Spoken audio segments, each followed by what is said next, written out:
So a couple of things that I now remember is that the other thing I was going to tell you is this Wednesday is Travis does on the first and third Wednesday of the month, he does a live stream of a meditation, a world healing meditation. So if you guys want to participate in that or jump on or whatever, you can do that. He's right there if you want to ask him questions about it afterwards. And there is something else too. If you wonder, if you're someone who has a key to our building, not the sanctuary, but the office building, and you go and try to get in, you're gonna realize that your key there's not gonna be anywhere for your key to go. That's because we have an amazing volunteer who has stepped up and been serving nonstop, probably like, as many crazy hours as I'm here, she's here, all late into the night. And that would be Floran. And you know what? It's really hard for some people to get up and down the stairs really quickly. So we set up a keyless entry. So if you are someone who normally needs a key here, go ahead and just call the office and we'll give you the code, okay? Yeah. So who was here last Sunday? Okay, some of you not. And maybe some of you have watched it, some of you didn't. The elephant in the room, or not, is that Reverend Michael has decided to resign as the co-senior minister of our community. And so that was his choice, and now we are moving forward.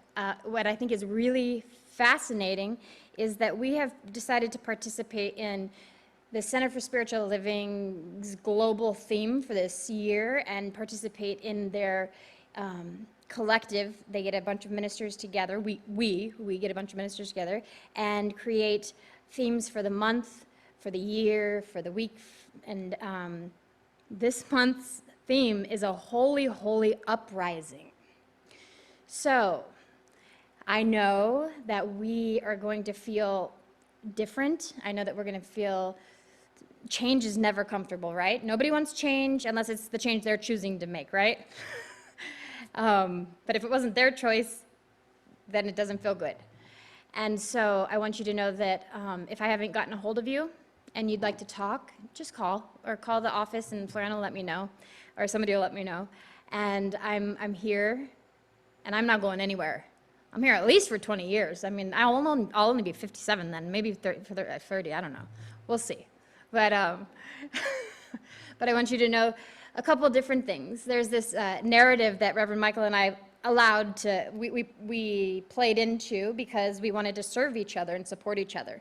And that was that he was good at these things and I was good at these things. And that I didn't really want to do those things and he didn't want to do those things. And some of those things are like the ancient wisdom teachings that he would talk about, or the philosophy and stuff like that. And we both have a deep adoration and love for not only this philosophy, but world religions, sacred traditions. And so there is how do I say this? There's this narrative that maybe we'll be lacking that in some way, but we won't. What needs to be called forth will be called forth. And when somebody is good at something or they like to do something, you want to give them that, right? And do whatever you can do. And that's what we did for each other in supporting each other. And so when it comes to the business end of things, people might think, oh, Reverend Nicole is not into that. But actually I am. Always have been, always will be. And so we're going to be just fine. And what I really want to let you guys know is that we have the best leadership council, which is what people used to call like a board of trustees, in case you're confused about that. And then our practitioners, incredible. I mean, I thought, how do I say this? Well, I didn't know what to think because I didn't exactly know what was going to go on and happen, and then it happened. And then we had a leadership council meeting on Monday, the day after, and there was so much love and support. It's overwhelmingly wonderful. And then the practitioners, each one of them has their own gift, and practitioners here are kind of, I'm going to call it spiritual counselors, sort of, even though we're not really supposed to. They are people who have studied this philosophy and spiritual practice. They're devoted and dedicated to spiritual practice daily so that they can be a space and a place to hold others. And so we need to call upon them when we're in struggle, when we're suffering, when we can't remember the truth for ourselves. That's what we do. We allow someone else to hold the truth for us, to pray for us, to know for us. And it's easier than ever now for those of you at home because we have prayer request forms online. So you can just fill one of those out, or you can call any of them that are on there that are available. And I'm always available. Well, I mean, we have to make an appointment, but I'm always available with appointment to go for a walk, have some coffee, hang out. That's what we want to do. We want to create and remember with each other, right? Reconnect, because we've all been so scattered for so long now. But we're coming back. And then just the community members, the emails that we've gotten, the love, the support, it's beautiful. And Reverend Michael, I've talked to him several times this week. I've seen him several times, and he's very supportive and, teaching me the things he does that I don't know, and us communicating everything. So it's going to be okay. It's going to be okay. And so our theme for this year, do you guys know what our theme is for this year? Does anybody know? It's timeless wisdom, evolutionary vision. So we've got this kind of like the ancient wisdom, modern practice thing going on. So we have timeless wisdom and an evolutionary vision. So we can take that which has always been a truth, that is truth, and allow it to allow that inner urge, that divine urge within us to help create a new, greater yet to be.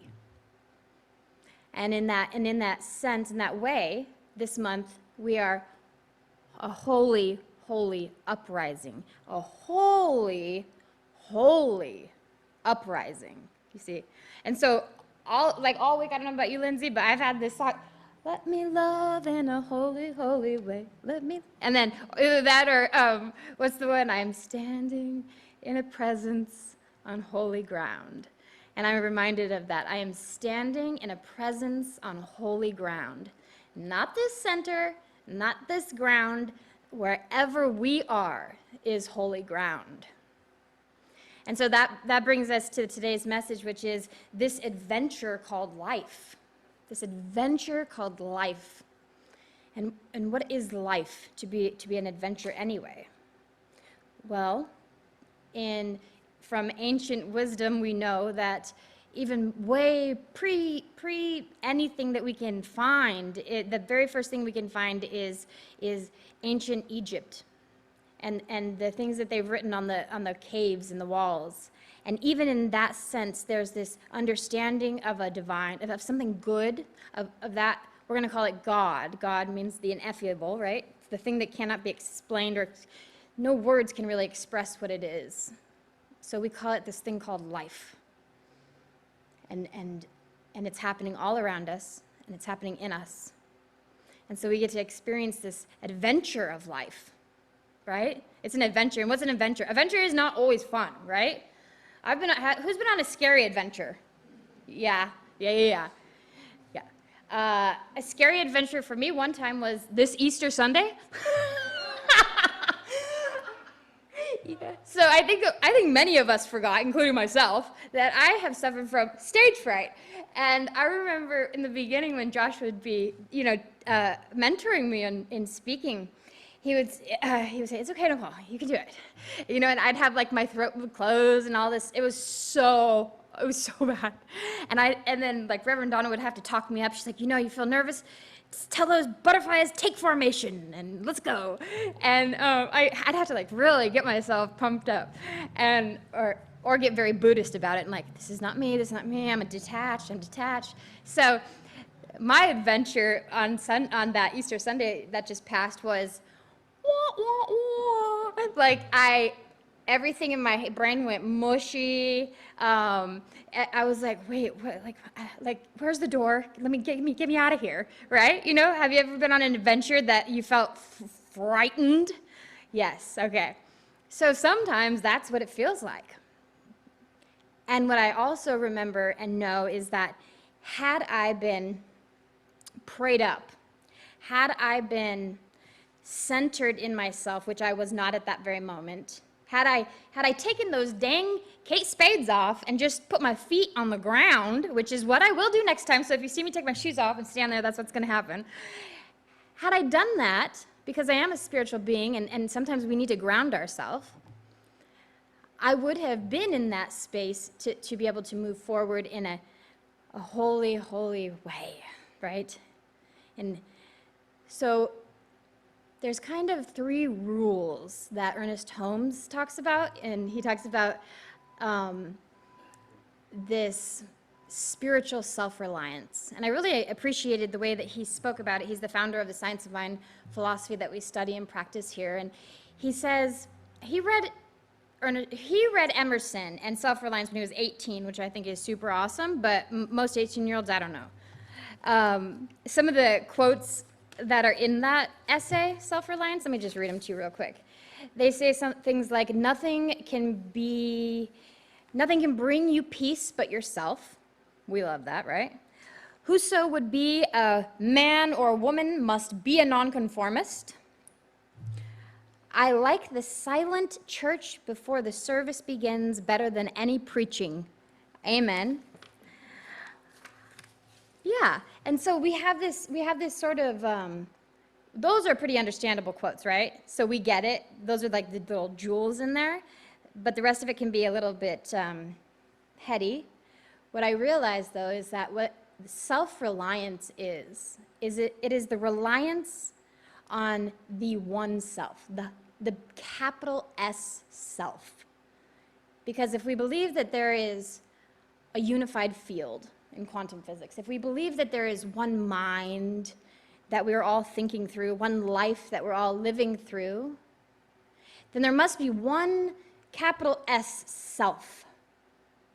And that is the first rule in creating a life full of adventure in a very sacred and holy way, is to rely on that self, that inner self. And so what that means is that we need to start thinking about God. Some people don't like that word. That's okay, you can use whatever word you want to use. There is a power for good in the universe, and it's greater than you are, and you can use it. All of that sentence right there is what I call God. There's a power for good in the universe. It's greater than you are, and you can use it. And it can speak to you, and you can speak to it.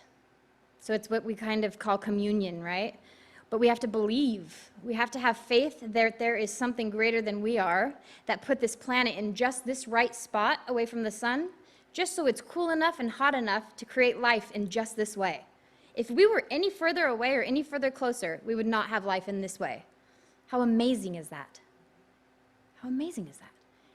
There is a divine intelligence that is just streaming through all things. And so yes, it's within us, and yes, it is without. It is outside of us. And so in that way, has anybody talked to God lately? Oh, you have. Okay. A lot of us don't, because or I'll speak for myself. Sometimes I forget that I can talk to the universe or God, because I have, I don't have a dualistic view, but it must seem dualistic to me at some unconscious level, because I'm not speaking it out. I do speak my word to the universe, so I guess that's the same thing. But I invite us to do that while you're in your car, or when you're just by yourself or whatever. Start talking to God, whatever that is to you. Start talking to that divine mother, that divine, that Father Universe, and what I call Mother Earth, and how they collide in us, but they also collide within all of life. And then the second rule that he talks about is catching the vision. And I know you probably heard this from Michael Beckwith before, but Ernest Holmes says, to be living this adventurous life, we must catch a vision and let it like enrapture us and captivate us. And since we are once again moving into a new iteration of our community, being back in service, being in a different way with myself as the senior minister, being whatever is coming up that feels like it's different for you. I invite us to now move into a visioning practice. And so for those of you who are on Zoom, Facebook, whatever, wherever you're coming from, if you could email us your results, I guess you can say. If you could email them us, you could take a picture, text it to us, you could email it to us, you could just put it in the chat, any which way that you want to just bring that. What we're going to do is we're going to collectively vision for our community, our spiritual community, and see what's calling forth. And visioning is different than visualization in the sense that when you visualize, right? Anybody who's watched like The Secret or whatever, you visualize and you visualize yourself doing something, your brain doesn't know the difference between reality or what you're thinking about, so it, that's different than visioning. Visioning is where we move within, we recognize that there is some divine intelligence that created us and that lives within us. We try to allow ourselves to just breathe and release the ego mind that is not bad, but that has its own ideas, and catch a greater vision. So there is an infinite consciousness that is all about us, and it is all around us. And we want to catch that intuitive nudge that we don't always hear unless we practice. So I'm going to go ahead and lead us through an experience. So if you have a pen and a piece of paper, if anybody doesn't have one, you want to raise your hand so I can have somebody bring you one? Okay. And so I want to just invite you to close your eyes for a moment, and I'll do the same. And we'll just get grounded, knowing that we are calling forth a new iteration of life, a new adventure. And it doesn't have to be crazy and scary and painful. It can be good and very good. As long as we are in the practice of being here now, in the moment, and feeling that good dwells within us. And so I invite you to just take a deep breath and blow it out. Deep breath. And blow it out. Okay. And if you just want to keep your eyes closed and your feet planted firmly on the floor, to stay grounded if you would like. Or you can lay down if you're at home, or any which way you want to be. I'm going to invite you to stay in that heart-centered space within you as I ask you a question. And just allow yourself to move beyond the little s self to that big S self in which we rely.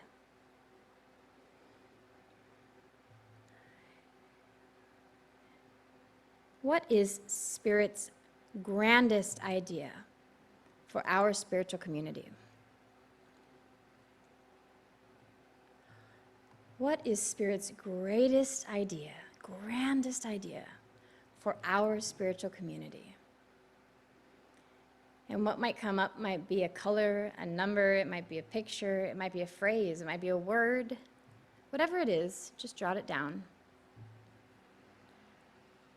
What is Spirit's grandest idea for our spiritual community?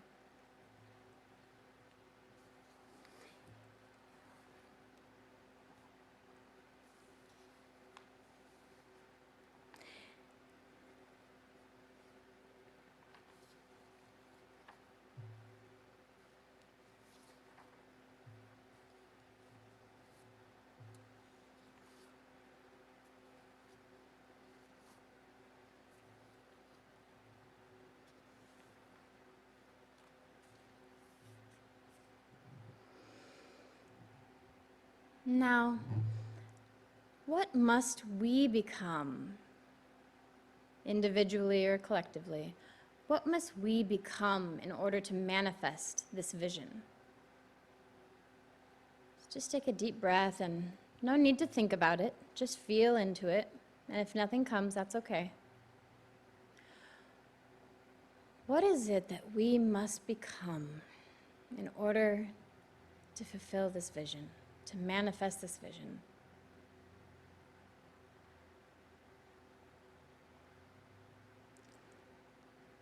can imagine there are people here. Just go ahead and stay in that heart-centered space, in that centeredness within yourself as I speak. I know there's a new guest here this morning, and I imagine there are people online who haven't been here before either. And I think that you are also in the right and perfect space at the right and perfect time to be sharing in this vision with us. And I just want you to know that I honor your adventurous spirit to be here and to participate in this way. So what must we become in order to manifest this vision for our spiritual community?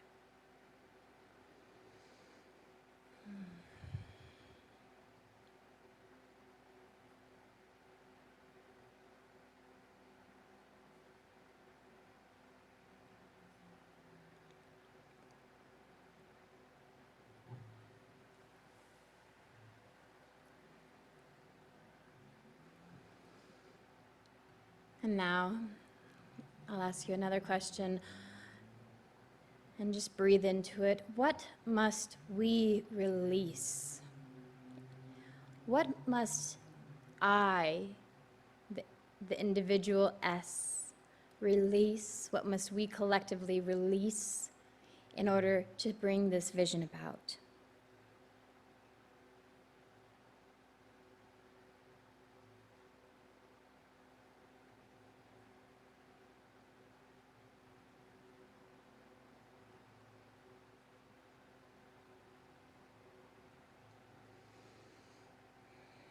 Don't let that critical thinker inside you or that inner critic get to you either. Let it come, catch that vision. What must I release? What must we release in order to fully see this vision come to fruition?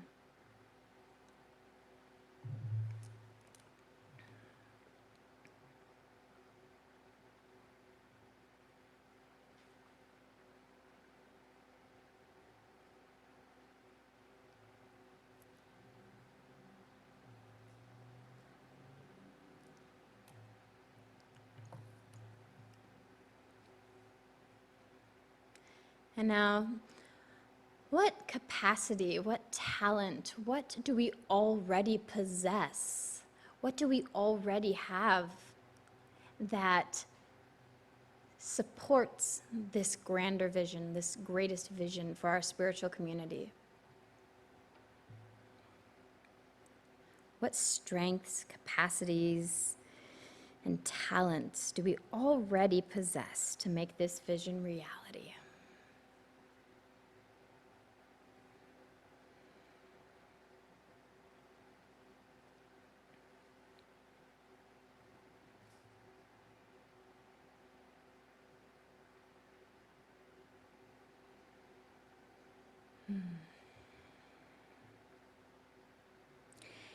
And now, is there anything else?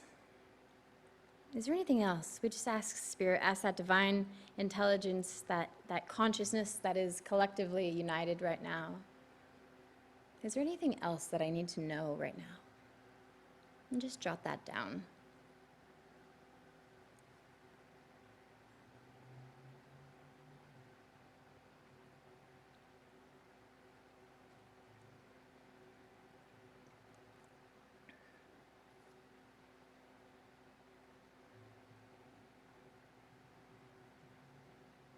Okay, you can bring your attention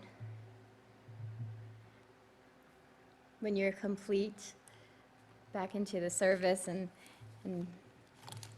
how many of you have done these life visioning questions before? How many of you have used them in your life? Yeah. They're a very powerful way to catch a grander, greater idea for anything, any experience you're going to have. If you're decorating a new room, if you're, I don't know, looking for a partner, if you're changing your life in any way, like what is Spirit's highest vision for your life? But in order to honor our time, because we like to try to stay a little bit on time, and it's already 10:53. Oh no, yes, it is. I want to just go ahead and move into prayer for a moment. And what I'm going to ask you to do first is, for those of you online, maybe you can even just sum up what you collectively got in a sentence or two or a paragraph and send it or email it to us. That would be nice.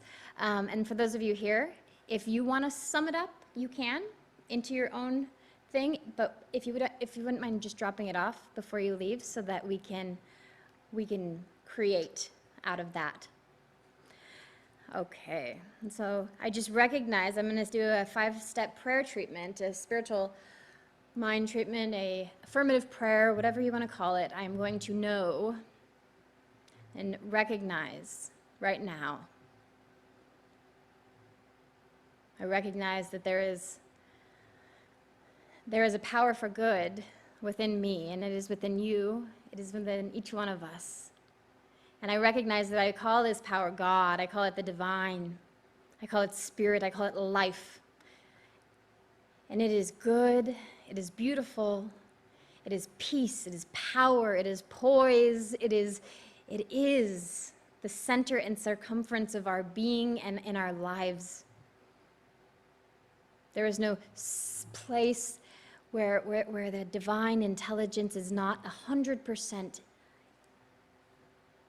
And so I recognize myself as one with this divine good, knowing that I am an expression, that each one of us are an expression of this one life. We are like the trees of the Mother Earth.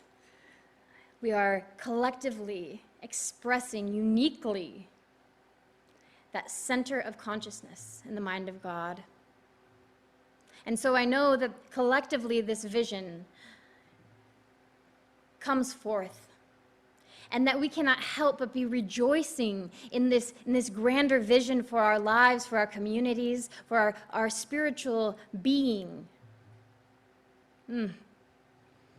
Because we've done it together, because we are community, because we are Seal Beach Center for Spiritual Living. And that means something to me, and it means something in this world. And so I just speak my word of spiritual authority, knowing that grandest vision, that we have caught the vision, and that we will implement this vision, and it will help us to rise up in a holy, holy way, right here and right now. And I know that it is already done in the mind of God. And so I just say, thank you. Thank you, Mother, Father, God. Yes, thank you, more, please. And so it is. Amen.